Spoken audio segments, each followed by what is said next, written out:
In today's video, I'm going to teach you how to export accounting data from the advanced section.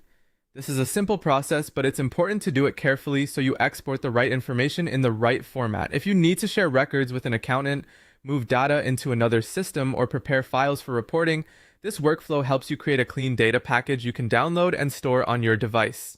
To begin, go to the export area. You'll find this by navigating to accounting, then advanced, and then export. Once you're there, you'll be in the section where the platform prepares accounting data for external use. Take a moment to confirm that you're in the correct place before moving on, especially if your workspace includes several accounting tools or reporting options. Next, select the system or export format you want to use.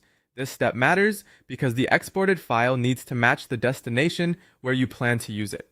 Depending on the available options, this could include standard ledger file formats or formats designed for tax software. Choose the option that best fits your next step after the export. If you're unsure which one to pick, it's a good idea to check what format your accountant, reporting tool, or receiving system expects before continuing. That way, you avoid having to repeat the export later. After that, select the date range for the data package. This tells the system exactly which accounting records should be included in the export. Make sure you choose the correct start and end dates based on the period you need, such as a specific month, quarter, or financial year.